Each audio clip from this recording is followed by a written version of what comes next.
While so much of this channel has been dedicated to the adult toy collector, I think it's important sometimes to really return to kids and why they play. And no, despite what clip art tells us, kids come in all shapes, colors, genders, and, well, species. Well, not really species. We're all human, mostly.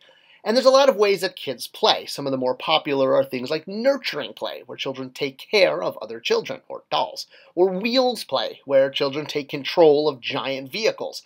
Play has been part of children's lives, well, ever since children were first created by the giant sorcerer in the sky. And, well, there are dominant what are called play patterns that, regardless of what time period it is, they remain the same. I mean, Ring Around the Rosie has been popular literally for centuries, and there's a reason. It's fun. And that's really the key to play, right? Is enjoyment, finding recreation when you're a child, and being able to make sense of the world. But there have been physical products that children have brought into play, and these are usually referred to as toys. I mean, who can forget the Toady winner of 1732, Stick with String on It? It was a huge hit. But the farther back you go, you start to see that what we refer to today in the toy industry as play patterns are not modern concepts. The way children play has been pretty universal all the way to the dawn of, well, children, if you will, or I guess civilization. I don't know if cave children were playing as much as trying to survive. And looking at different ancient toys in museums, and, heck, you can just do a quick Google search to find some, you'll notice how familiar they look. I mean, paddle wheels, dice, balls, baskets, figurines. These are all universal toys that are still made today. We haven't reinvented the wheel, no pun intended to that lion chariot there, but there are certain toys that invoke certain type of growth. So, for example, ancient dice, right? It's like no different than modern dice. They were used to facilitate games. Things like catapults, which allowed children to recreate the wars that they saw perhaps their parents fighting in or heard stories of. It was kind of like the movies of their time. We have these kind of toys today. It's just, made of plastic instead of rock, stone, or wood because, well, plastic wasn't invented until the 1950s. Now, things have evolved since we've had plastic, but not to the extent they've evolved previous to that. The jump from cloth, wood, porcelain product, or toys, if you will, to plastic toys has been the most dramatic, and we haven't really gone back. But if you look at the different toys that have existed throughout the centuries, whether dolls are made out of porcelain, corn husks, or, gosh, I don't even know what that is, maybe dried up margarine? I don't know. That's the oldest doll that has been ever found. I think it's from Mesopotamia, but don't hold me to that. Even so, what it shows is that having figurines that represent life, that represent the human form, is inherent to how not just children play, but how they understand the world around them. And this is something that's so important to hold on to, especially as screens more and more invade our play, or rather kids' play. So figurines are the gateway to the play pattern called open-ended play. All right, so let me explain, but first explaining ended play, or closed-ended play. Those are things where there's a definitive stop to the project. In other words, you are maybe building a specific thing, or you are playing a game where there is an actual endpoint and a winner is going to be announced. All of these type of play patterns, or rather activities, all fall under a closed play scenario. Even outdoor sports. There's going to probably be a winner of a soccer match. I mean, unless you're just, throwing a ball back and forth, but that's, just throwing a ball back and forth. In other words, what makes them unique is they all have a goal, because you're going to know that at the end, it's... That's it, man. Game over, man. It's game over. Now, open-ended play is different. Open-ended play doesn't have an ending. I mean, sure, one adventure can end and another can begin, and anyone who's read 1001 Nights or the Arabian Nights knows how much stories can blend into each other. But open-ended play is different. It's not just different, but it's really, really important. So what does open-ended play take? Well, it usually takes a figurine in a human form. And whether this figurine takes the form of a blonde fashion doll or a barbaric character with an axe, it's the same thing. It's a human form. And it usually also takes what's behind Barbie there, or He-Man here, a playset, a house, a dollhouse. I mean, Hate to say it, guys, but Castle Grayskull is just as much of a dollhouse as the Malibu Dream House.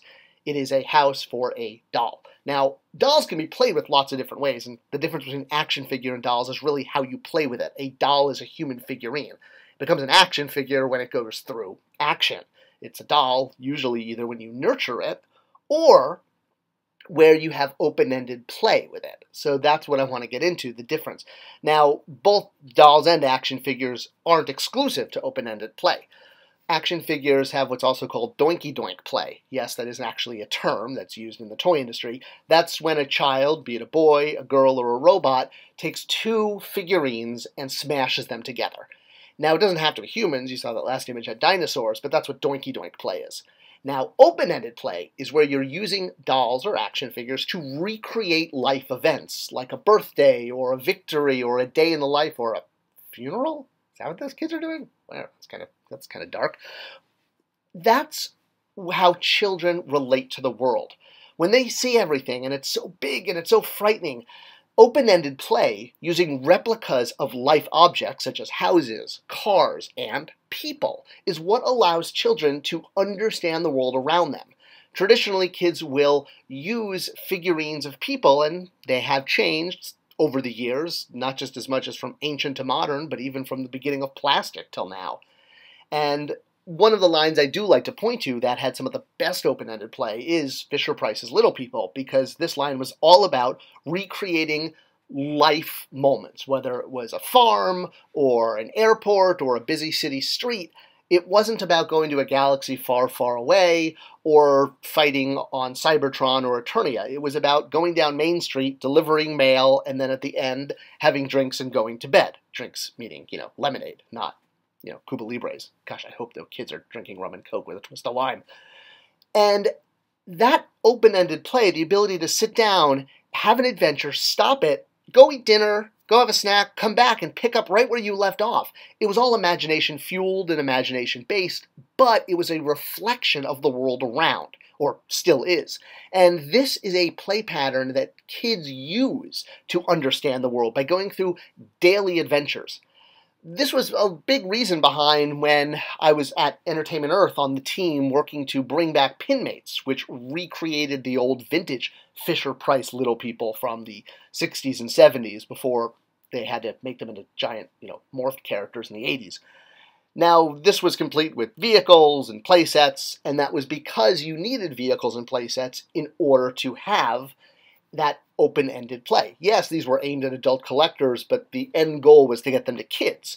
Unfortunately, it didn't quite get there because, well, the toy industry, let's just say it's full of lawyers. And competition is something that nobody wants. And, sometimes it's best to just stay in that collector box and not try to get into the kids market where, you can actually help children understand the world. All right, anyway, the point being is that kids use toys and experiences with their parents and teachers and other adults, relatives, to understand their own place in the world. And open-ended play is what lets them do that. And it is only dolls or action figures, playsets, and vehicles that truly let kids do this. Now, there's no limitation on, whether these figurines have to be from, a galaxy far, far away or from Malibu. But they need to be human. Because when you're playing with robots or monsters, it takes that one step away. And the ability to put those humans inside of a vehicle, like, for example, a plane, that's when it becomes an avatar for the imagination and letting kids do things that they normally couldn't do, like fly a plane, or really anything that is out of control. And let's face it, when you're a kid, pretty much everything is out of control. Your bedtime, what you're going to eat, what you're going to wear, it's all dictated by your guardians or your parents or the lizard monsters that raise you. So having the ability to use toys to feel in control of the world around you is so, so helpful for children. So when you see a toy line that is chock full of vehicles, playsets, and figurines in human form, sure with the occasional Snake Man and robot in it, but generally human-ish, support it, because kids need this kind of play. Get these toys to kids because, well, you're helping to raise a new generation. I hope you enjoyed this video and it was some good insight on the importance of play and, well, how open-ended play is one of the healthiest ways children can express themselves. Let me know, do you have kids playing this way? Do you have kids you wish would play this way and get off tablets? Let's talk about it in the comments below.